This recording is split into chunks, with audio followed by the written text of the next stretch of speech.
Hello, and welcome to the Schmidt List, the podcast for people dedicated to managing successful projects, developing impactful products, and building engaged teams.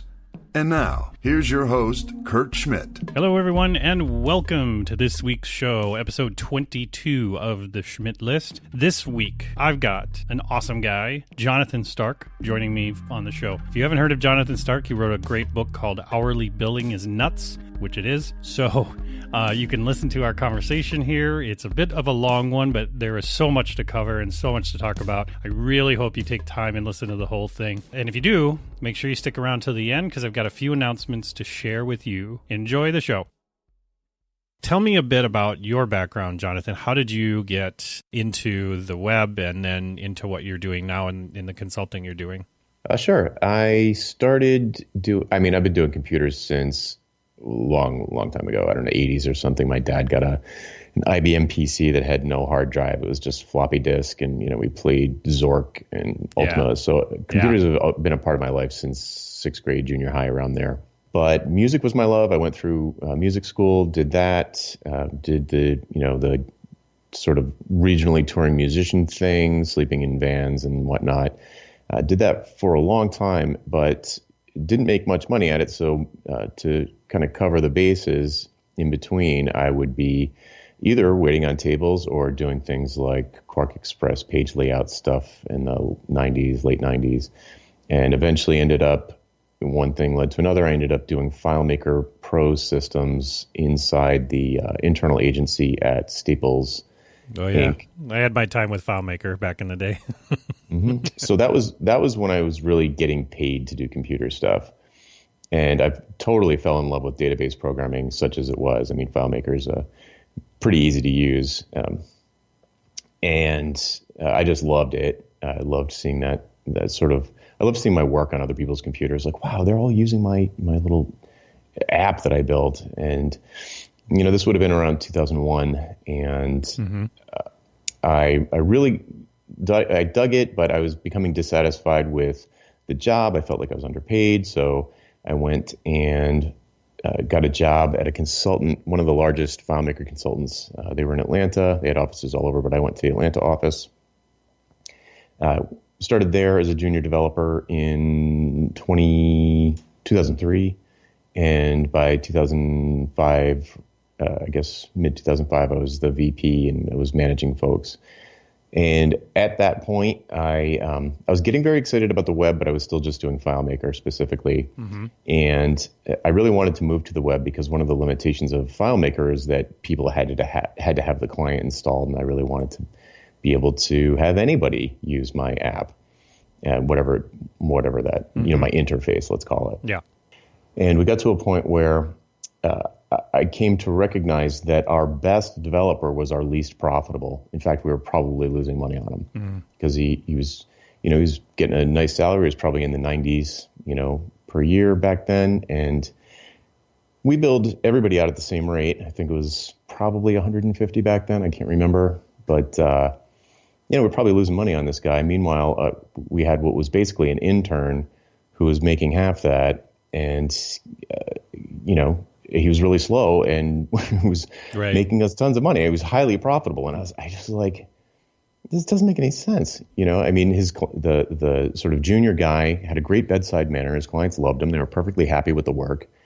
But it was, it was not great work. It took a long time. It took a lot of, it was just like, well, I couldn't figure it out. Like, and I sort of had a crisis of faith, and I was like, what's going on here? And after a long time, weeks of wrestling with this, I came to the sudden and almost violent realization that the problem was hourly billing.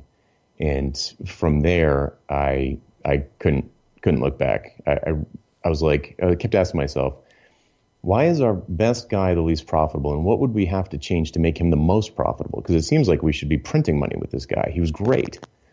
And I recognized that the solution was value-based pricing. Yeah, I see that a lot at agencies where you have people obviously at different salary points and they're all working through the same thing. One of the things I've heard you say before is you talk about that 1 hour at this time of day does not equal the exact same value for an hour later in the day, right? Sure. To put it in the client, from a client standpoint, certainly, but also for a developer, whoever's doing the billing, whoever's tracking their time, let's say you're a soloist, you work for yourself, you're a freelancer, and you work the first 40 hours, you're happy to take $100 an hour for that. But if they want 40 more, those hours are a lot harder, in that same week. If they want 80 hours, those hours are a lot harder because, there's only so much time in your life, and renting it away 1 hour at a time is a kind of painful thing to do. But so not all hours are created equal. I mean, it's not, people pay me $500 to jump on a phone call, but I don't think anybody would pay me $500 to wash their car in the same amount of time.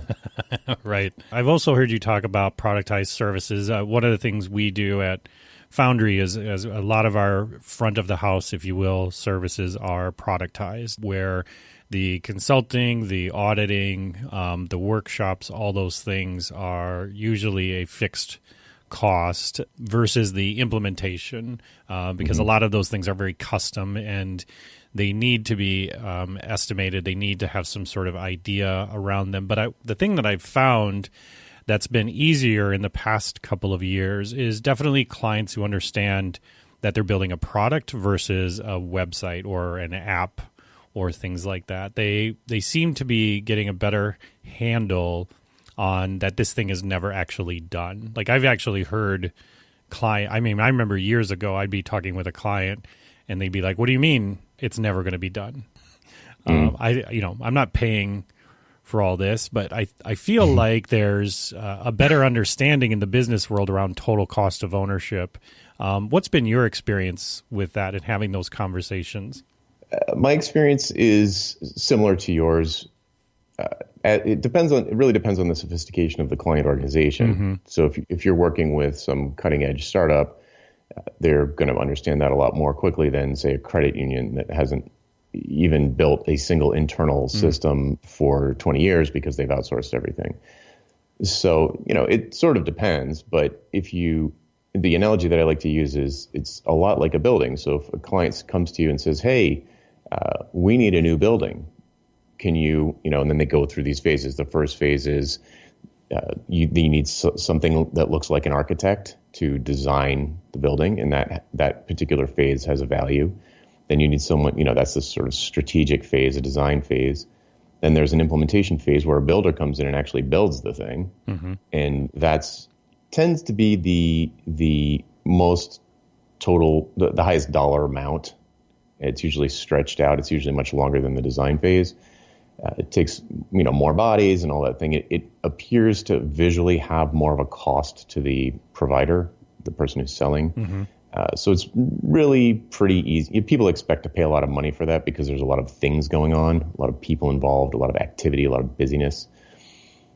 So that goes along. And then once the building's built, then you need people to mop the floors. And people understand that they need to maintain a building. It's basically the same thing in the software space. But, that's good and bad because, the analogy holds at all three levels. So at the top level, the sort of design, architecture, that sort of thing, that is extremely high value, but it's usually a low amount of calendar time compared to the rest of it. And it's usually sort of one and done. You're sort of, maybe it's a roadmap, maybe it's a style guide, maybe it's a marketing calendar, but you basically do it and you're done. And then there's a much longer implementation project that, again, it's something that, first of all, that architecture that designed the first strategic phase, hopefully you're not billing by the hour for that. That would be totally insane. What I see most people do is probably not bill for it at all because they want the implementation work and they just do that piece for free, which is even worse, I suppose.